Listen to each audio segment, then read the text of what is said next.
우리에게 은혜를 주신 하나님은 누구신가? 스스로 계신 자존자였습니다. 세상 만물을 창조하신 창조주실 뿐만 아니라 우리 인간을 지으신 생명의 주인이 하나님이십니다. 내가 존재하는 것은 하나님이 내 생명을 주장하시고 이 땅에 보내셨을 뿐만 아니라 지금까지 살아올 수 있도록 은혜 주셨기에 내가 존재하고 있는 줄로 믿습니다. 그렇다면 인간은 하나님을 예배하고 하나님을 찾고 하나님의 말씀을 묵상하면서 그 말씀대로 살아가는 것이 인간의 본분입니다. 구체적으로 하나님께서 베풀어 주신 은혜가 얼마나 크고 많은가를 말씀을 통해서 살펴보도록 하겠습니다. 오늘 7절 말씀에 보면 우리가 그리스도 안에서 그의 은혜의 풍성함을 따라 그의 피로 말미암아 구속 곧 죄 사함을 받았으니, 구속 곧 죄 사함을 받은 은혜가 인간에게 얼마나 귀하고 중요한지 모릅니다. 죄 사함을 받지 못하면 미안하지만 인간이 아무리 정직하게 선하게 착하게 살아도 하나님 앞에서는 설 수 없습니다. 하나님 계신 천국에 갈 수 없습니다. 그러나 구속 곧 죄 사함을 받았기에 우리는 하나님을 아버지로 부르고 아버지 계신 천국에 분명하고 확실하게 들어갈 수 있는 자격자가 되어진 줄로 믿습니다. 이 귀한 은혜가 말로 글로 표현이 안 되는 거예요. 다시 말하면 예수 믿고 받은 가장 큰 은혜는 죄 사함의 은혜입니다. 죄 사함의 은혜입니다. 인간은 원죄와 본죄가 있습니다. 아담이 하나님 앞에 불신과 불순종으로 지은 죄가 원죄입니다. 그리고 우리는 미안하지만 그 누구도 예외될 수가 없어요. 아담의 후손입니다. 아담의 후손. 그러면 그 원죄를 짊어지고 태어나 살다가 죽는 게 인간이에요.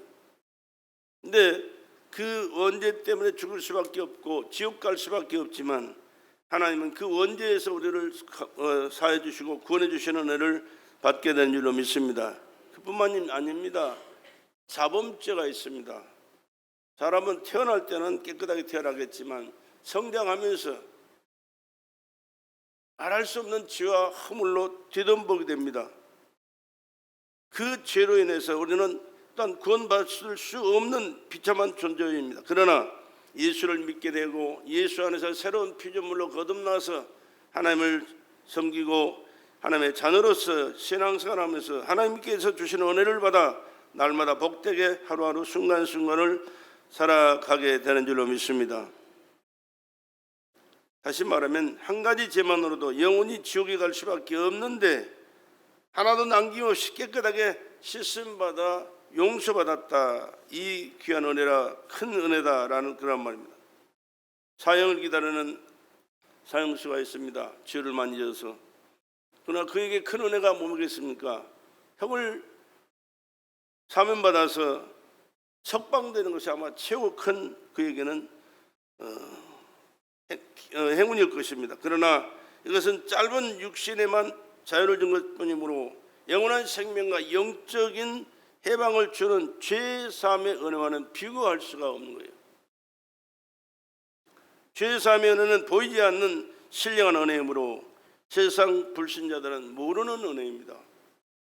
하나님을 믿고 예수 안에서 새로운 피조물로 거듭나 사함받고 하나님의 나라에 들어가고 하나님의 나라에서 영생할 수 있는 이것은 세상 사람들은 전혀 이해도 되지 않고 상상할 수도 없는 그런 일입니다. 그러나 우리는 인간적으로 세상적으로 보잘것없는 것 같고 또 죄가 허물로 얼룩지는 것 같지만 그러나 어떤 죄든지 예수 믿고 믿음으로 사는 자들은 회개하는 자들은 다 용서함 받고 하나님의 나라에서 영원히 사는 길을 이미 허락해 주신 줄로 믿습니다. 그러나 세상 사람들은 믿어지지도 않고 알지도 못해요. 그렇기 때문에 언제나 문제가 되는 것이죠. 또 다른 일도 있습니다. 예수 믿고 사업이 잘 되고 자녀가 잘 되고 지위가 높아지고 범사에 형통한 은혜를 받는 분들도 있습니다. 물론 이 은혜도 큰 은혜이지만 제사함 받은 은혜와는 비교할 수가 없습니다. 사소한 은혜입니다. 육적인 것, 물질적인 것, 현세적인 것, 인간적인 짧은 한평생에 관계되는 것이지만 죄사함 받는 것은 영원한 관계예요. 영원한 관계입니다. 천국에서 영원히 누릴 생명으로 하나님께서 주신 은혜인 줄로 믿습니다. 그러므로 아무리 건강의 복을 받고 자녀의 복을 받고 물질의 복을 받고 세상에서 출시하는 성공의 복을 받았을지라도 죄사함 받지 못하면 불쌍한 자가 되고 만다는 사실을 기억하시면서 지금 여러분의 삶 속에 별로 느껴지지 않고 깨달아지지 않는지 모르지만 그러나 하나님께서 내게 주신 은혜가 얼마나 귀한 것인가, 중요한 것인가, 크신 것인가를 알고 감사하며 사시기를 주의 이름으로 부탁을 드립니다. 이사야 44장 22절 23절에 이런 말씀이 있습니다. 내가 내 허물을 빽빽한 구름에 사라진 같이 내 죄를 안개에 사라진 같이 도말하였으니 너는 내게로 돌아오라. 내가 너를 구속하였음이라. 여호와께서 이 일을 행하셨으니 하늘아 노래할지어다. 땅의 깊은 곳들아 높이 부를지어다. 그렇게 말씀합니다. 하나님께서 예수를 통하여 믿는 우리에게 사해 주셨습니다. 은혜 베풀어 주셨습니다. 축복해 주셨습니다. 깨닫고 하나님 앞에 돌아와서 감사하며 감격하며 살라 그런 말입니다. 어떤 사람들이 중풍병자를 지붕에서 예수님 앞에 달아내릴 때 예수님은 이들을 보시고 그렇게 말씀합니다. 이 사람아 내 죄 사함을 받았느니라. 누가복음 5장 20절에 있는 말씀입니다.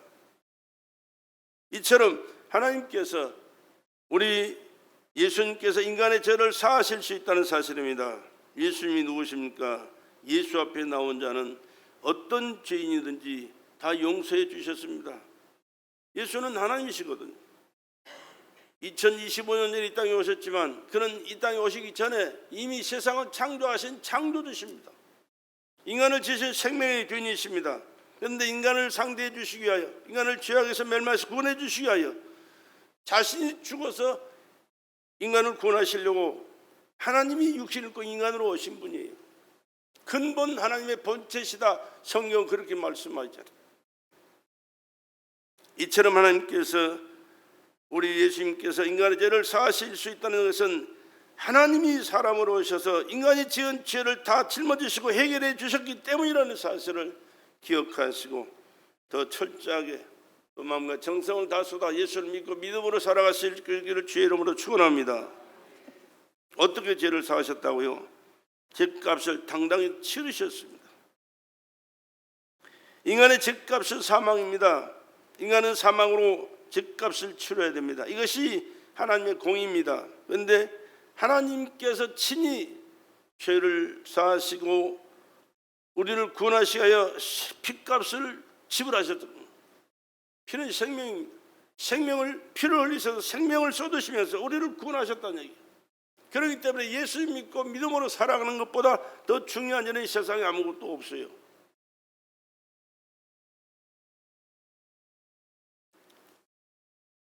그 아들 예수의 피가 우리를 모든 죄에서 깨끗하게 하신다. 요한일서 1장 7절의 말씀이 기록되어 있잖아요. 그 아들 예수의 피가 우리를 모든 죄에서 깨끗하게 하실 것이요.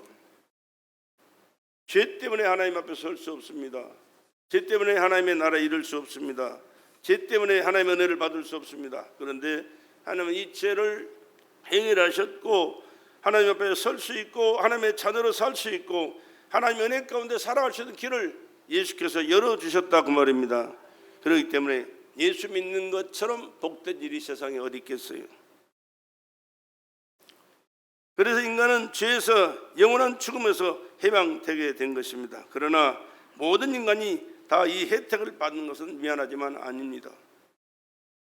예수님께서 내 대신 죽으시고 내 죄를 사하셨다는 것을 믿고 자기의 죄를 회개하는 자만이 이 혜택을 받고 누리며 살게 됩니다. 예수님이 내 죄를 대신해서 돌아가셨습니다. 예수님이 나 때문에 돌아가셨습니다. 때문에 내가 예수 죽인 장본인이었습니다. 고백하셔야 돼요. 그리고 그 주님과의 관계를 갖고 감사하시면서 나를 대신해서 죽으셨으니 이제 내가 또한 주를 위해 살다가 주를 위하여 죽기를 원합니다. 주님을 위해서 살아갈 수 있게 하시고 주님이 어떤 일을 맡겨서 내가 죽을 환경에 있을지라도 당당하게 죽을 수 있는 믿음을 내게 허락하여 주시옵소서. 그러한 믿음으로 살아갈 수 있기를 간절히 부탁을 드립니다. 그 주님께서 어떠한 죄든지 회개만 하면 용서해 주시거든요. 왜? 이제 주님과 하나 된 삶을 살기 때문에 주님을 인정하고 주님의 죽음을 인정하고 주님께서 나를 사하신 것을 인정하고 주님의 나라와 새로운 피조물로 하나님의 나라에 살 수 있는 은혜를 베풀어 주셨다는 것을 인정하고 사는 자에게 어떤 은혜도 다 베풀어 주시게 되는 것입니다. 요한일서 1장 9절에 뭐라고 합니까? 만일 우리가 우리 죄를 자백하면 저는 미쁘시고 의로사 우리 죄를 사하시고 모든 불의에서 우리를 깨끗게 하신다 말씀합니다. 사람은 그렇지 않아요. 항상 조건부 대접은 조건부 상대합니다. 조건부로 말을 합니다. 그러나 우리 지금 그렇게 하지 않습니다. 만일 우리가 우리 죄를 자백하면 저는 미쁘시고 의로사 우리 죄를 사하시고 모든 불의에서 우리를 깨끗게 하실 것이요. 예수님께서 인간의 죄를 담당하시고 대신 십자가에 죽으신 것은 하나님의 공의와 사랑을 실천하신 것입니다. 죗값은 사망이라는 공의를 실천하셨고 독생자 예수 내 대신 죽게 하신 사랑을 실천하셨다고 말해요. 공의와 사랑을 실천하신 분이 예수님밖에 없어요. 하나님의 사랑, 하나님의 은혜가 얼마나 큽니까? 늘 마음속 깊이 생각하시며 깨닫는 은혜가 있으시기를 주의 이름으로 부탁을 드립니다. 이 세상에 다른 사람을 위해서 대신 죽어줄 자가 누가 있겠어요? 남편이라고 아내를 위해서 죽어주겠습니까? 아내라고 남편을 위해서 죽어주겠습니까? 천만의 말씀이에요. 못 죽어줘요. 자식을 위해서 죽어줍니까? 어떻게 하다가 위험했으니까 위험해서 살리려고 하다가 죽을 수는 있지만 너는 내가 죽어줌으로 네가 산다라는 이런 것을 확실하게 알고 그렇게 살릴 수 있는 사람 아무도 없어요. 미안하지만. 그러나 우리 예수님은 원수를 위해 죽어주셨습니다. 나 같은 죄인을 원수를 위해서 죽어주셨다고 말해요. 인간은 범죄함으로 하나님과 원수의 관계가 있었습니다. 인간은 하나님과 절대 원수인 마귀를 추종했습니다. 마귀를 추종한 거예요. 마귀의 말을 듣고 마귀 편에 섰습니다.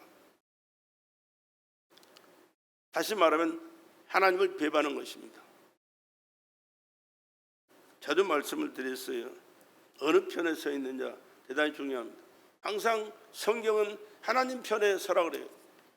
하나님 편에 오른편에 서라. 오른편에서 하나님이 하시는 그 일을 함께 해라. 왼편은 사탄이 편을 얘기할 때가 많거든요. 신앙생활도 내 편이 아니요, 내 기본의 감정대로가 아니요, 하나님의 말씀의 편에 서서 우리가 신앙생활을 해야 됩니다. 그게 하나님 편이니까.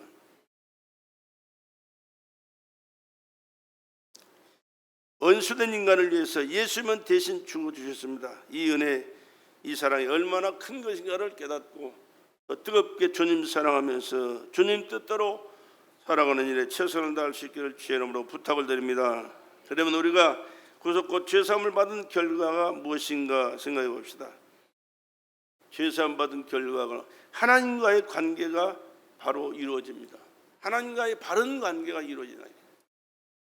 죄를 지으면 하나님과 교통이 끊어집니다. 하나님이 두려워집니다. 아담이 범죄했을 때 어떻게 됐습니까? 하나님이 아담을 찾아갔습니다. 두려워서 숨었습니다. 동산나무 사이에 숨었습니다. 왜 그랬습니까? 죄를 지었기 때문에 두려워서 숨은 것입니다. 반대로 죄사함을 받으면 하나님과의 교통이 이루어집니다. 하나님과 화목의 관계가 된다고 말입니다. 기도가 상달됩니다. 예배가 연락됩니다. 영육의 복이 하나님께로부터 임하게 될 줄로 믿습니다. 욥기서 22장 21절에 그렇게 말씀이 기록되어 있잖아요. 너는 하나님과 화목하고 평안하라. 그리하면 복이 내게 임하리라. 청컨대 너는 그 입에서 교훈을 받고 그 말씀을 내 마음에 두라. 내가 만일 전능자에게 돌아가고 또 내 장막에서 불의를 멀리 버리면 다시 응하리라.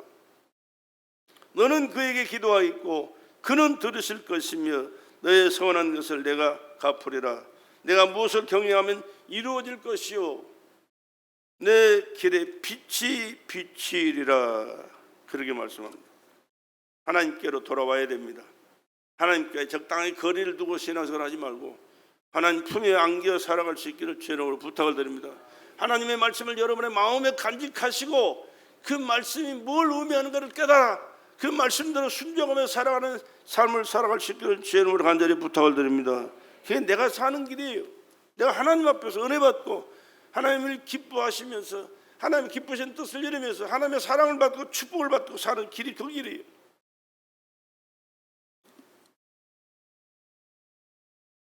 하나님 앞에 거역하고 어긋장 부리는 사람들을 종종 봐요.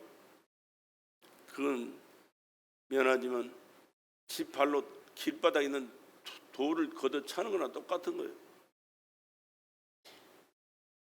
자신과의 바른 관계가 이루어집니다. 죄를 해결치 아니하고 용서받지 아니하고 그대로 두면 양심이 자신을 억압하게 되죠. 죄를 짓는 사람은 양심이 마음속에서 소리치고 있어요. 그래서 마음 안에 평안도 없습니다. 기쁨도 없습니다. 항상 불안과 고독과 고통만 있을 뿐입니다. 그러나 예수 믿고 회개하고 제사함 받으면 죄악 벗은 우리 영혼은 기뻐 뛰며 주를 보겠네. 찬송이 거기서 나오는 거예요. 찬송가처럼 모든 죄의 억압에서 해방되고 마음의 자유와 평안과 기쁨을 누리게 되는데 이렇게 마음의 자유와 평안과 기쁨을 누리며 사시기를 주의 이름으로 축복합니다. 이것은 자유의지를 우리에게 주셨어요. 내가 그렇게 할 수도 있고 안 할 수도 있어요. 그러나 안 하면 내 손해를 사실을 우리가 아셔야 돼요. 하나님이 아쉬워서 우리에게 말씀하신 것이 아니에요. 우리가 하나님의 말씀을 듣고 하나님 뜻대로 살아갈 때 우리 자신이 평안하고 하나님께서 은혜를 베풀어 주시고 하나님의 축복을 받아 복된 자로 살아갈 수 있는 길이 그 길이기 때문에 그렇게 말씀하신 거예요. 또 이웃과 성도 사이에 바른 관계가 이루어집니다. 죄사함을 받으면 하나님과 화목의 관계가 되고 나중에 죄사함 받은 성도들과도 화목의 관계가 이루어지게 됩니다. 초대교회 성도들의 생활 특색은 성도들끼리 아름다운 교제를 나눈다는 것이었습니다. 모여서 떡을 떼며 물건을 통용하고 구제하고 서로 사랑을 주고받는 아름다운 교제, 아름다운 화목의 관계가 이루어졌습니다. 그에 대한 말씀이 사도행전 2장 43절로 47절에 잘 기록이 되어 있거든요. 죄의 사함을 받고 나면 이와 같은 좋은 결과를 가져옵니다. 따라서 예수 믿고 죄사함 받은 은혜가 가장 큰 은혜인 것을 깨달으시기를 간절히 주의 이름으로 부탁을 드립니다. 두 번째 은혜는 지혜와 총명의 은혜입니다. 지혜와 총명의 은혜. 지혜와 총명은 죄사함 받으면 따라오는 하나님의 선물이거든요. 지혜와 총명은 세상적인 것, 과학적인 것도 아닙니다. 이것은 성령으로 말미암아 주어지는 은혜인 것이에요.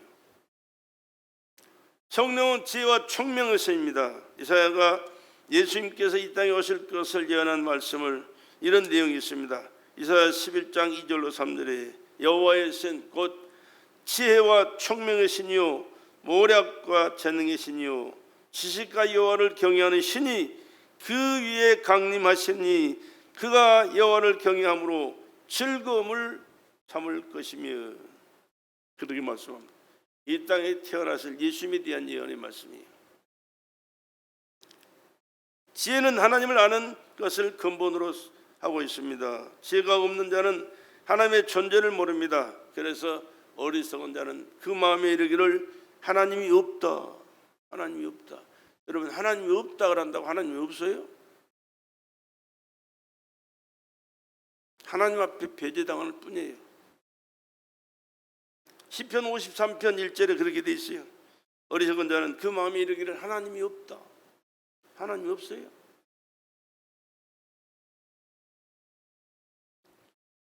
지혜의 왕이라고 말한 솔로몬은 잠언 말씀에서 그렇게 말씀합니다. 지혜가 제일이니 지혜를 얻으라. 지혜가 제일이니 지혜를 얻으라. 여러분, 지혜를 얻을 수 있기를 부탁을 드립니다.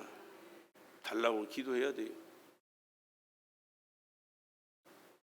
잠언 3장 15절로 18절에 역시 솔로몬은 그렇게 얘기합니다. 지혜는 진주보다 귀하니 너의 사모하는 모든 것으로 이에 비교할 수 없도다. 그 우편손에는 장수가 있고 그 좌편손에는 부귀가 있나니 그 길은 즐거운 길이요 그 첩경은 평강이니라.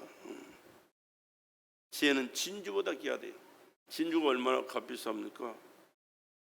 너의 사모하는 모든 것으로 이에 비교할 수 없도다. 그 우편손에는 장수가 있고 그 좌편손에는 부귀가 있나니 그 길은 즐거운 길이요 그 첩경은 다 평강이니라. 지혜의 근본 누구시라고요? 하나님이세요. 지혜의 근본 하나님이시라니까.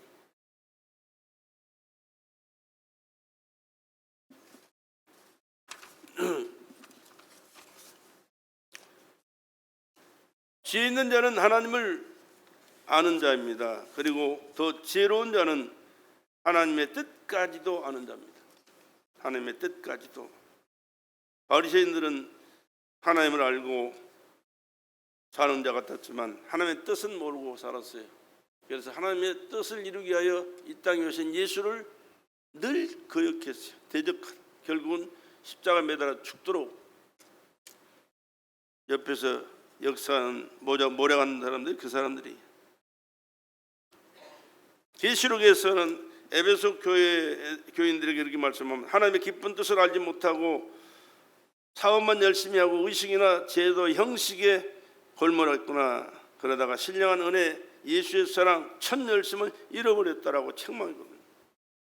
신앙생활을 할 때 변해가지고 그냥 종교적인 신앙생활하는 사람들이 있었거든요. 또 예수님을 가까이서 따랐던 마르다 마리아가 있습니다. 마리아는 예수님 발 앞에서 앉아서 말씀을 열심히 들었어요. 마르다는 인간적인 육신적인 생각으로 예수님을 영접하려고 부엌에 가서 열심히 음식을 장만했어요. 그러다가 불평을 불만을 해요. 예수님께서는 마르다로 책망하시잖아요.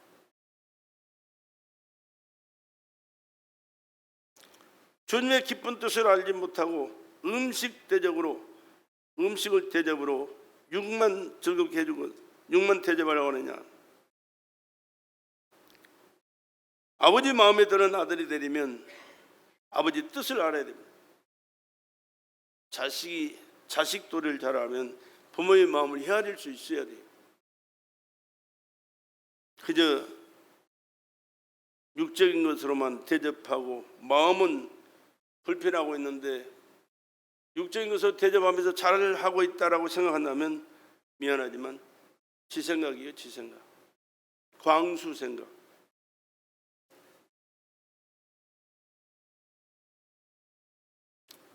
마찬가지로 하나님 마음에 드는 성도가 되려면 하나님의 뜻을 잘 알고 하나님 뜻대로 살아야 되고 하나님 뜻대로 섬겨야 되고 하나님 뜻대로 충성해야 될 줄로 믿습니다. 하나님 뜻, 하나님의 마음 살펴보지도 않고 내가 좋아서 내가 열심히 내가 잘하면 되는 걸로 알아요. 그렇지 않아요. 느부갓네살 왕은 하나님의 뜻과 하나님 하시는 일을 모르고 하나님 앞에서 얼마나 교만했는지 몰라요. 교만한 말을 했습니다. 지혜와 총명을 잃어버리고 짐승의 자리로 떨어진 그런 삶을 살았어요. 내 말이 아니에요. 성경에 기록되어 있습니다. 다니엘 4장 30절에 나 왕이 말하여 가로되 이 큰 바벨론을 내가 능력과 권세로 건설하여 나의 도성을 삼고 이것으로 내 위엄의 영광을 나타낸 것이 아니냐. 이렇게 스스로 교만해가지고 교만한 소리를 했거든요.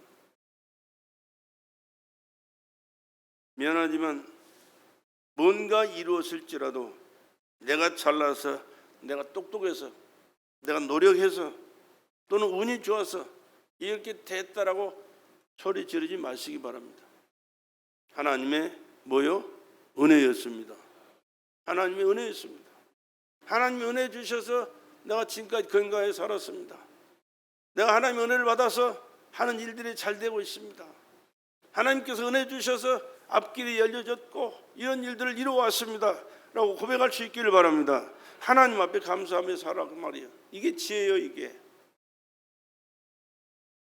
그런데 느부갓네살은 이 바벨론, 그때 당시 바벨론 천지잖아요. 온 세상이 바벨론이 통치를 하는 그때입니다. 그런데 지가 느부갓네살 왕이 하는 말이, 나 왕이 말하여 가로되, 지가 잘났다고 큰 소리 치는 거예요. 큰 바벨론은 내가 능력과 권세로 건설하여 나의 도성을 쌓고 이것으로 내 위엄의 영광을 나타낸 것이 아니냐. 다니엘 4장 30절이니까 그 다음에 다시 그 말씀을 들은 하나님이 그에게 이런 말씀을 하세요. 다니엘 4장 31절 32절에 느부갓네살 왕아, 내게 말하노니 나라의 위가 내게서 떠났느니라. 지가 세웠다고, 지가 그 큰 바벨론의 왕으로서 견고하게 섰다고 말하는데 하나님은 네 떠났다고 말이에요. 내가 사람에게서 쫓겨나서 들짐승과 함께 거하며 소처럼 풀을 먹을 것이며 이와 같이 7해 때를 지나서 지극히 높으신 자가 인간 나라를 다스리시며 자기의 뜻대로 그것을 누구에게든지 주시는 줄을 알기까지 이르리라 하더니, 그 교만 말을 하다가 하나님께서 금방 진노하시니까 그가 소처럼 풀을 먹고 살아요. 짐승처럼 돼버렸어요. 7년 동안을 살아요. 7년 동안 그 부귀영화를 누리면서 그가 교만 떨다가 하나님 말씀 한마디에 소처럼 풀을 먹고 들에서 짐승처럼 살았어요. 생명의 주인이 누구시라고요? 생사화복의 주관자가 누구시라고요? 나의 하나님이 나의 생사화복을 주장하신다는 사실을 잊지 마시기를 간절히 부탁을 드립니다. 내가 잘나서 산 게 아니요, 내가 노력해서 산 게 아니요, 내가 뭔가 수단이 좋고 지혜로 또 이것저것 건강으로 이것저것으로 노력해서 산 게 아니요, 하나님의 은혜였다는 사실을.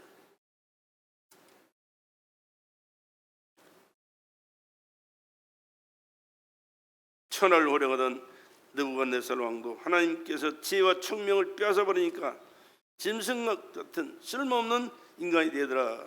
그리고 하나님께서 다시 총명을 주시니 총명을 되찾고 올바른 사람이 되었다라고 다니엘 4장 34절에 기록이 났어요. 7년 동안 그런 삶을 살면서 깨달을 때 하나님께서 은혜를 다시 그에게 허락해 주셨어요. 사람이 짐승과 다른 점이 무엇인가? 지혜와 총명이 있다는 것입니다. 지혜와 총명이 있어요. 아무리 나이가 많아져도 지혜와 총명이 흐려지지 않는 저와 여러분 되시기를 주의 이름으로 간절히 부탁을 드립니다. 창세기 49장에 보면요, 야곱이가 숨을 거두기 직전에 자기 자식들을 앞에 놓고 기도하는, 축복의 기도하는 내용이 들어있어요.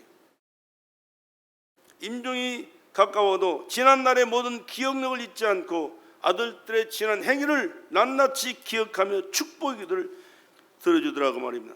창세기 49장을 한번 읽어보십시오. 열두 아들에게 하나하나 이름을 불러가면서 너는 이렇고 이렇다 이렇다, 또 이렇게 복을 받는 이런 일들을 이룰 것이다, 그렇게 말씀했어요. 세 번째는 회복되고 통일되는 은혜입니다. 하늘에 있는 것이나 땅에 있는 것이 다 그리스도 안에서 통일되게 하려 하십니다. 오늘 10절의 말씀이죠. 하늘에 있는 것이나 땅에 있는 것이나 다 그리스도 안에서 통일되게 하려 하십니다. 하나님께서 우주 만물을 창조하실 당시에는 모든 것이 하나님의 선하신 팔 아래서 아름다운 조화로 하나 되어 있었습니다. 그러나 아담과 하와가 범죄하고 나서부터는 부조화가 분리가 나타나기 시작하잖아요. 하나님과 사람이 분리되었습니다. 하나님 무서워서 하나님 품을 떠나고 숨었습니다. 동산나무에 숨어서 그래서 에덴과 이 땅이 분리되었습니다. 아담과 하와는 에덴 동산 쫓겨났습니다. 화영검으로 에덴 동산을 지켰습니다. 들어가지 못하게끔. 거기서 마음껏 누리며 살고 행복하게 살 수 있었는데 하나님 말씀 한마디에 불신하고 불순종하니까 마귀 종되고 하나님의 죄인 되고 하나님의 나라에서 쫓겨나는 이런 신세가 되죠. 저는 그것을 참 많이 생각했어요. 자연이 얼마나 아름다운지 몰라요. 그런데 그 아름다운 자연이 파괴하는 게 누군지 아십니까? 사람만 들어가면 파괴돼버려요. 사람만 들어가면 파괴돼버려요. 그래도 두면은 무성하니 하나님께서 지으신 목적대로, 창조의 그 목적대로 아름다운, 사람만 들어가면 망가지거든요. 땅은 가시와 엉겅퀴를 내고 부조화의 땅으로 변했습니다. 가시와 엉겅퀴를 내요. 짐승과도 부조화가 돼요. 짐승이 사람을 해치게 되잖아요. 그전에는 그렇지 않았어요.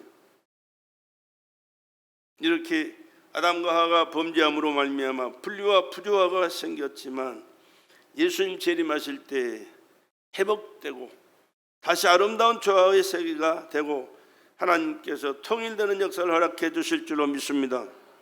이사야 11장 6절로 9절에 그렇게 말씀합니다. 그때 이리가 어린 양과 함께 거하며 표범이 어린 염소와 함께 누우며 송아지와 어린 사자와 살찐 짐승이 함께 있어 어린 나에게 끌리며 암소와 곰이 함께 먹으며 그것들의 새끼가 함께 엎드리며 사자가 소처럼 풀을 먹을 것이며 젖 먹는 아이가 독사의 구멍에서 장난하며 젖된 어린아이가 독사의 굴에 손을 넣을 것이라. 나의 거룩한 산 모든 곳에서 해됨도 없고 상함도 없을 것이니 이는 물이 바다를 덮은 같이 여호와를 아는 지식이 세상에 충만할 것임이니라. 언제 이런 때가 된다고요? 예수님이 재림하시면 이런 때가 오려고. 천국에 가면 이러한 삶을 살게 될 것입니다. 바울은 현세의 만물이 당하는 고통과 예수님 재림 때 만물의 회복에 대해서 이렇게 말씀합니다.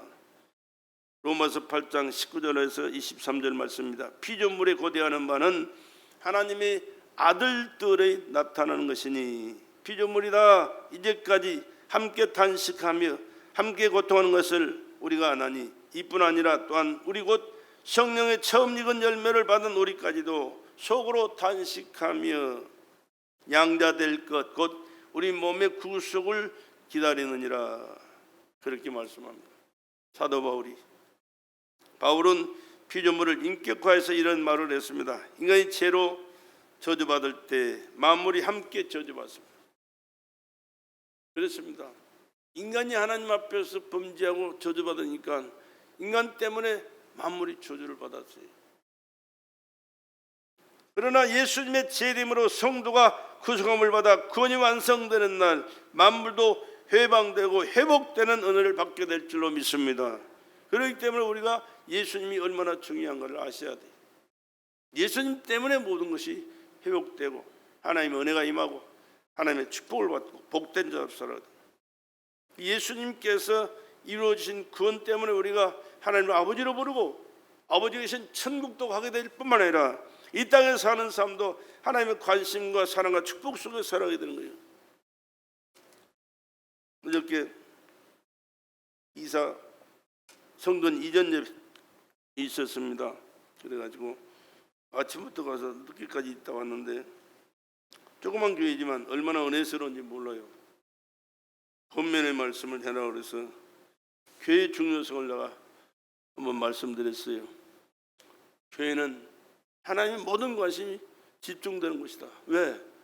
아들의 몸을 찢어 피로 값주고 세우시는 교회거든요. 교회는 와서 예배드리고 그냥 가는 게 아니에요. 이 교회의 중요성을 아시고 이곳에서 삶 자체를 살아야 되는 거예요.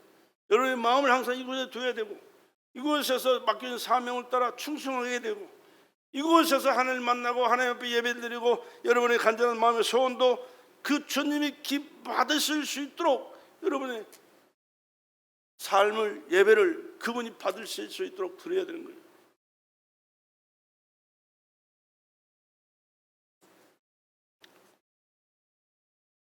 또 보면 요즘 참 그런 여기만 있죠. 애들 키우는 부모들 보면요, 항상 눈이 애들 따라다녀요. 남의 자식 따라다니는 게 아니고 내 자식들 따라다녀요. 잘 놀고 있어도 사람을 만나고 대화를 하고 뭔 일을 해도요, 지금 잘 놀고 있는가? 뭐 안전한가? 어떻게 좀 다른 뭐 이상한 거 없는가? 늘 생각하는 거예요. 왜? 자식이 귀하니까. 하나님의 관심이 누구예요? 예수예요, 예수. 나와 여러분이 아니고 예수예요. 그런데 예수님의 그 관심이 하나님의 관심으로 나를 집중하게 된 것은 내가 예수를 얼마만큼 아느냐, 예수를 믿고 사랑하느냐, 예수님과 관계를 갖고 살아가느냐, 예수님 기뻐하신 뜻대로 내가 살아가느냐, 예수님께서 관심 갖는 그것을 우리가 관심을 갖고 있을 때 하나님의 관심의 대상이 내가 된다는 사실이에요. 그래서 교회를 중요하게 생각하고 교회 생활을 잘하라, 그런 말씀을 내가 드렸어요. 하나님의 모든 관심, 123층 그 롯데 빌딩 그 옆이더라고. 그 빌딩에 하나님 관심 있는 거 아니에요. 관심 전혀 하나도 없어요. 미안하죠, 하나도 없어요. 대통령 근무하는데 상관없어요. 미국 대통령 상관없어요. 전혀 관심 없어요. 별 볼 일 없는 것 같아도 예수님의 피값으로 세우신 교회의 모든 관심, 하나님의 모든 관심은 있다는 사실을 여러분 기억하시고, 하나님의 관심이 대상이 되기를 원하신다면 교회에 나와서 그 예수의 피의 보혈의 공로를 의지하고 감사와 기도하시면서 하나님 앞에 영광 돌려드리고 주님의 뜻이 무엇인가 늘 생각하고 사모하면서 주님 뜻대로 예배드리고 기도드리고 또한 충성하시고 하나님의 기쁘신 뜻대로 살아갈 수 있기를 주의 이름으로 간절히 부탁을 드립니다. 그것이 복된 자의 삶이에요. 하나님의 관심의 대상입니다. 또 주의 기업이 된 은혜입니다. 우리 성도는 값없이 제사함 받고 은이 되어서 하나님의 자녀가 되었습니다. 그러나 하나님 자신도 값없이 우리에게 베풀어 주시기 아니라 아들을 죽이는 은혜를 베푸셨어요. 아들을 죽이는, 이 세상 우주하고도 바꿀 수 없는 귀한 분이 예수예요. 78억인가 지금 된다고 그러죠? 78억인가? 78억을 다 줘도 예수 한 분과 바꿀 수 없어요. 미안하지만. 그런데 그렇게 귀한 독생자 예수를 십자가에 죽여서 우리를 자녀 삼아 주셨을 뿐만 아니라 우리를 하나님의 기업으로 삼으셨다는 사실.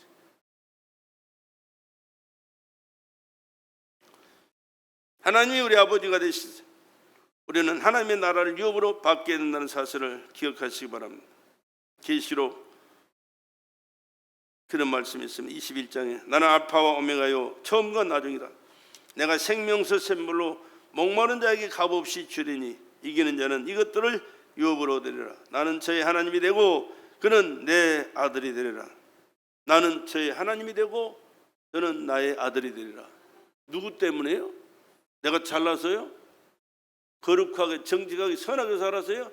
아니요, 예수님 때문이에요. 베드로전서 1장 4절에도 썩지 않고 더럽지 않고 시하지 아니하는 기업을 잊게 하시나니 곧 너희를 위하여 하늘에 간직하신 것이라. 예수님 때문에 하늘에 간직한 하나님의 기업이 되는 줄로 믿습니다. 이스라엘 백성들이 가나안 땅을 기업으로 받은 것처럼 우리 성도들은 하늘나라를 기업으로 받습니다. 이스라엘 백성 애굽에서 출애굽시키신 것은요, 가나안 땅을 하나님께서 예비하시고 그곳을 인도하셔서 그곳에서 살게 하시고요. 우리의 가나안 땅이 누구예요? 어디예요? 천국이에요. 천국. 우리 가나안 땅은 천국입니다. 이스라엘 가나안 기업은 범죄하면 뺏길 수 있어요.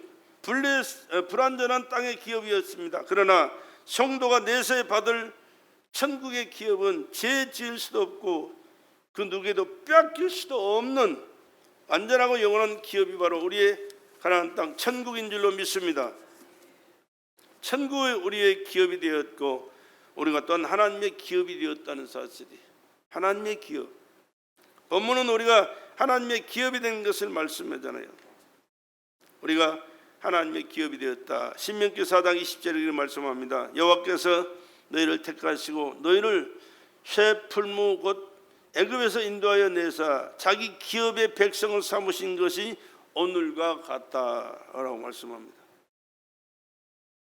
구약 시대의 이스라엘은 하나님의 기업으로 삼으신 것 같이 오늘날은 우리 성도를 하나님의 기업으로 삼으셨습니다. 예수 그리스도로 말미암아 성도로 세워주셨고 하나님의 기업으로 삼아주셨습니다. 여호와의 분기신 자기 백성이라 야곱은 그 택하신 기업이로다. 야곱을 하나님 자기 기업으로 삼았다. 이스라엘 백성들을 자기 기업으로 삼았다. 오늘은 예수 그리스도 안에서 성도 나와 여러분을 하나님의 기업으로 삼으신 줄로 믿습니다.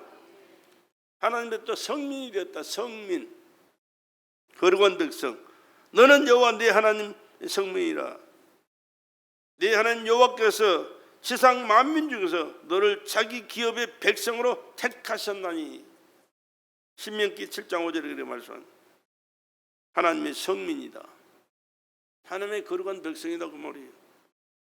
내가 이스라엘 백성들이 내가 하나님의 거룩한 백성입니다라고 얘기한 게 아니고 하나님께서 그렇게 그들을 인정해 주셨다고 말이에요. 이스라엘 백성들의 출애굽하기 전부터요. 출애굽하신 말씀을 모세를 통해서 선포하시고 나서 그들은 뭐라고 그러는지 아세요? 여호와의 군대로. 이스라엘 백성들 여호와의 군대로 인정하시고 여호와의 군대로 취급하셨어요. 무슨 말씀이냐 그러면 오늘날 우리가 예수를 통해서 하나님의 자녀로 삼아주셨다고 말이에요. 천국 가서 자녀가 된 게 아니고 우리가 예수 믿고 나면 하나님의 자녀가 돼서 이미 구원받은 하나님의 자녀라고 인정해 주신다니까요. 나는 아직 죄가 많은데요. 물론 죄가 있겠죠. 오늘 또 죄 지었고 내일 또 지을 것이고 앞으로도 지을 것이고.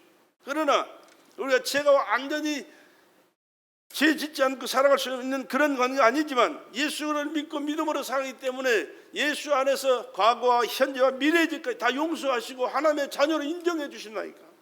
하나님의 성민으로 인정하신다.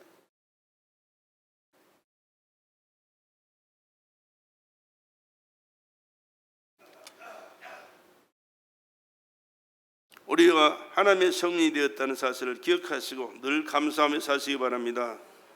우리가 하나님의 소유가 되었습니다. 출애굽기 15장 5절에 세계가 다 내게 속하였나니 너희가 내 말을 듣고 내 언약을 지키면 너희는 열국 중에서 내 소유가 되겠고 내 소유가 되고 하나님의 소유가 되겠고.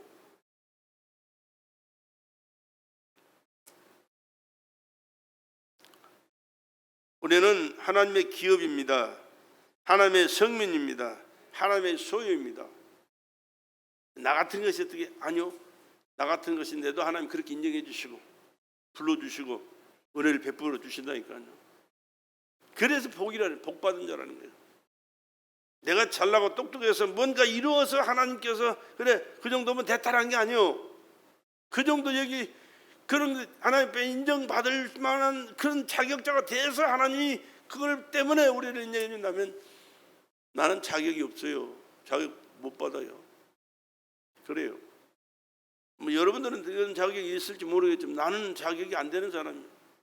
그런데 하나님께서 이런 무자격자를 인정해 주셨는데 그 인정해 주신 것만도 감사한데 제 종을 세워주셔서 잘 알지도 못하지만 하나님의 말씀을 선포할 수 있는 이 은혜를 주신 것 말로 글로 표현할 수 없는 하나님의 사랑이고 은혜와 축복인 줄로 믿습니다. 이사야 43장 2절에 그렇게 말씀합니다. 야곱아 너를 창조하신 여호와께서 이제 말씀하신 이스라엘아 너를 조성하신 이가 자가 이제 말씀하시라. 너는 두려워 말라. 내가 너를 구속하였고 내가 너를 지명하여 불러내 넌 내 것이라. 이게 하나님의 은혜지요. 천국이 성도의 영원한 기업이므로 우리가 그것을 잃지 않으려고 노력하는 것처럼 하나님도 하나님의 기업이요 하나님의 소유인 성도들을 잃지 않으려고 항상 불꽃 같은 눈으로 지켜보고 계시고 인도하시고 섭리하시고 계신 줄로 믿습니다.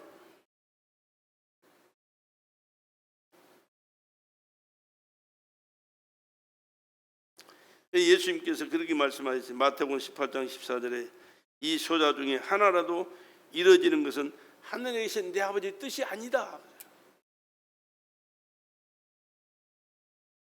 우리는 쉽게 포기하기도 하고 또 함부로 삶을 살아갈 때가 많지만 하나님은 그렇지 않은데, 이처럼 우리는 하나님께 받은 은혜가 너무나도 큽니다. 그러나 그 은혜를 기억지 아니하고 감사하지 아니하고 무한심하게 지낼 때가 얼마나 많았는지 몰라요. 죄스러울 뿐이에요. 여러분들은 감사에 지혜롭고 감사에 민첩하고 항상 감사하고 하나님께 찬양과 영광을 돌리며 사시기를 주의 이름으로 간절히 부탁을 드립니다. 왜? 곧 구속 곧 죄 사함을 받은 은혜가 있기 때문에.